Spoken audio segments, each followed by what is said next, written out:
Na aula 37, vimos como gravar o relógio no kit D10 Lite e visualizar o relógio nos displays de 7 segmentos.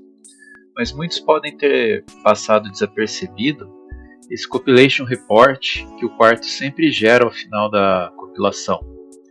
Se vocês observarem, o total de elementos lógicos utilizados é de 7.188, que representa 14% de todo o FPGA.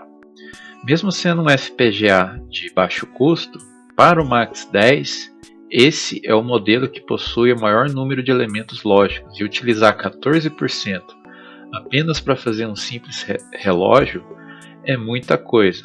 Então tem alguma coisa no código desenvolvido para esse relógio que pode ser melhorado. Então vamos ver o que pode ser feito. Um dos motivos da utilização de tantos elementos lógicos no FPGA, e algo que todo projetista em VHDL deve tomar cuidado, são com os inteiros. Quando definimos inteiros sem especificar os limites, ele vai gastar exatamente 32 bits. E para o caso de segundos, minutos e horas, não é necessário utilizar tanto, né? Daí que quando você faz a compilação, ele vai gastar muito mais elementos, porque ele vai criar contadores, decodificadores, todos para 32 bits. E isso não é interessante. Então é legal fazer a restrição desses elementos aqui no código. Tá?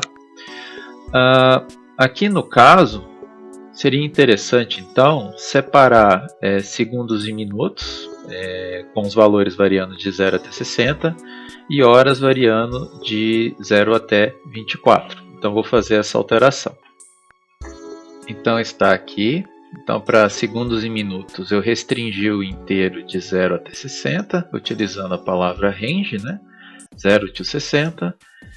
E restringir também a hora, range 0 to 24. Né? Mas essa restrição ela precisa ocorrer em outra parte do código também, que é aqui, no decodificador. Né? Então aqui no decodificador, o que vai acontecer? Nós temos o contador que é inteiro, que não está restringido. Né? Então aqui nós precisamos fazer a restrição do valor desse inteiro. Só que esse contador ele recebe os valores tanto dos segundos e minutos quanto das horas. Então, como que a gente pode fazer para especificar, né, para essa entidade se ele vai utilizar o máximo de 60 ou o máximo de 24? Dá para fazer isso utilizando genéricos. Então, vou criar um genérico aqui. Um genérico. Vou chamar de máximo. Né? Que vai ser do tipo inteiro. E no caso do genérico, né, ele não utiliza os 32 bits. Tá? Essa questão dos 32 bits funciona apenas para sinais e variáveis. Ele vai reservar 32 bits. No caso do genérico, ele vai utilizar o que é necessário para esse valor constante que você passa para ele. Né? Então, eu vou inicializar com o valor padrão de 60. Okay? Depois vou explicar o motivo de inicializar com 60. Daí aqui no inteiro nós fazemos um range, né? 0 to máximo. Né? Agora então, quando eu fizer a instanciação desse decodificador, eu posso especificar qual que é o meu valor máximo que o decodificador vai receber. Tá?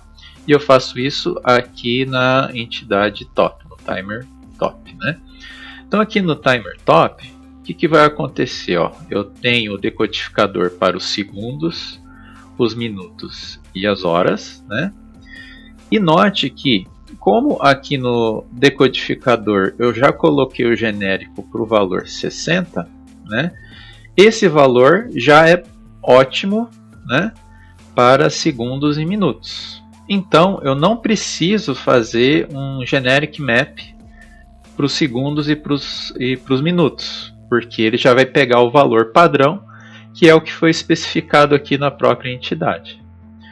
Dessa forma, eu só preciso especificar esse genérico aqui nas horas. Então eu faço o quê? Um generic map e entro com o valor máximo das horas, que é 24. Né? Então eu faço dessa maneira. E agora é só compilar o meu código. Como vocês podem notar, após a compilação, né, com os inteiros sendo restringidos, a quantidade de elementos lógicos utilizados caiu bastante. Né? Agora utiliza menos de 1% dos recursos do FPGA contra 14% do código inicial, né? Utilizando apenas 331 elementos lógicos.